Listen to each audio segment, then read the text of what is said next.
Ja, moin! Wir haben eine kleine Optimierung für unsere Fantic heute mitgebracht.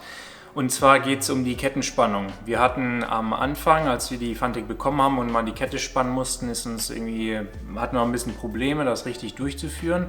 Und da ist uns dann irgendwann aufgefallen, dass die Kettenspanner, die hier hinten drin sind, das sind diese Winkel, dass die nicht so ganz winklig sind und durch diesen Radius die ganze Kettenspannung auch ein bisschen problematisch machen. Also das sind die Originalschrauben hier, und wenn wir die spannen und diese die Achsmutter lösen, dann kippt dieser Winkel so ein Stück nach oben und die Schraube, die drückt hier in den Radius rein.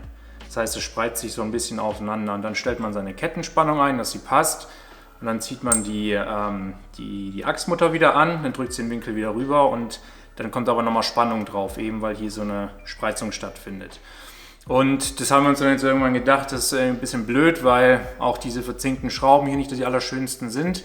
Die Winkel, ja, von der Fertigung her auch nicht so toll. Da haben wir uns jetzt einfach eine eigene Lösung überlegt. Und das ist einfach ein Aluwinkel hier. Die sind vom Gewicht her auch deutlich geringer als diese Edelstahlteile hier, und das reicht auf jeden Fall aus, und wir haben hier einen sauberen Winkel.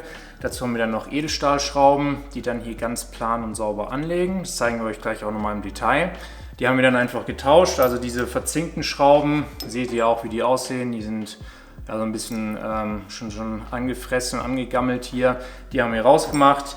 Edelstahlschrauben mit einer ordentlichen Bundmutter rein und dann diesen Aluwinkel hier einfach einsetzen. Dann können wir die Bundmutter hier drauf machen und natürlich die Kettenspannung einstellen. Wir haben jetzt noch keine Kette drauf, also wir sind ja gerade dabei, den Kettensatz zu wechseln. Aber dann können wir das hier so einstellen. Dann ist das ganze Ding schon fertig. Das Set gibt es bei uns im Shop, also wenn es interessiert, wer es attraktiv findet, zuschlagen. Danke fürs Zuschauen. Ciao.